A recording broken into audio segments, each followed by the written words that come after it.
आज मैं वापस आपके लिए एक हार्ट टचिंग स्टोरी लेकर आया हूँ और मुझे पूरी उम्मीद है कि यह कहानी आपके दिल को छू कर ज़रूर निकलेगी। तो आपका ज़्यादा वक्त न लेते हुए मैं इस कहानी को शुरू करता हूँ। एक बार की बात है, एक बार एक अध्यापक एक संपन्न परिवार के शिष्य के साथ कहीं जा रहे थे। तो उस शिष्य को कुछ मजाक सूझी, क्योंकि उसको रास्ते में किसी गरीब मजदूर के जूते दिखाई दिए।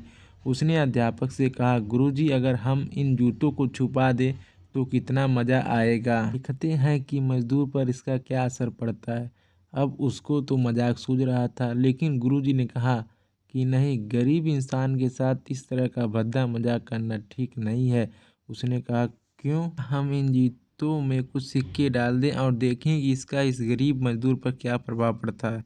उन्होंने ऐसा ही किया। जैसे मजदूर अपना काम करके लौट, उसने एक पाँव अपने जूते में डाला तो उसके कुछ कठोर सा महसूस हुआ।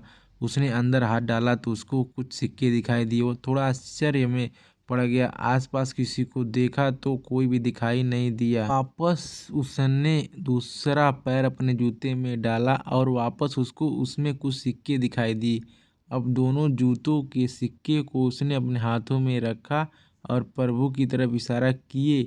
हे प्रभु, पता नहीं किस भले मानुस ने यह सिक्के मेरे जूतों में छिपाए हैं, लेकिन जिसने भी छिपाए हैं उसको मेरी दुआ है, ताकि इन पैसों से अपने बच्चों और पत्नी के लिए कुछ खाना और दवाइयाँ ला सकूँगा।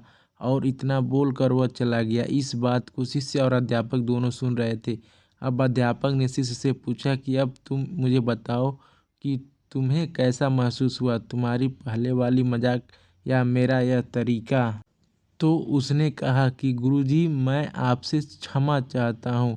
अब मुझे समझ आ गया कि सच्ची खुशी किसी चीज़ में है। जब हम किसी की मजाक उड़ाते हैं तो हमें कुछ पल का आनंद मिलता है, लेकिन इससे हमें बद्दुआ मिलती है। लेकिन अगर हम किसी की मुश्किल परिस्थिति में मदद करते हैं और जिसकी भी हम मदद करते हैं उसको भी नहीं पता कि हमने उसकी मदद की है, लेकिन अंदर ही अंदर हमें पता है कि हमने उस इंसान की मदद की है, यही सच्ची खुशी है। जब हम दूसरों को खुशी देते हैं तो हमें सच्ची खुशी मिलती है। इसी तरह खुशियाँ बांटते रहिए, लोगों की मदद करते रहिए और दान करते रहिए।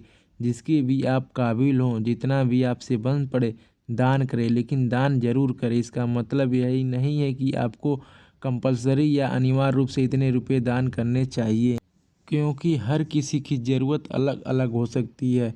अगर आप किसी को पैसों का दान नहीं कर सकते तो कम से कम चीज़ों का दान तो कर ही सकते हैं। मुझे पूरी उम्मीद है कि यह हार्ट टचिंग स्टोरी आपको ज़रूर अच्छी लगी होगी।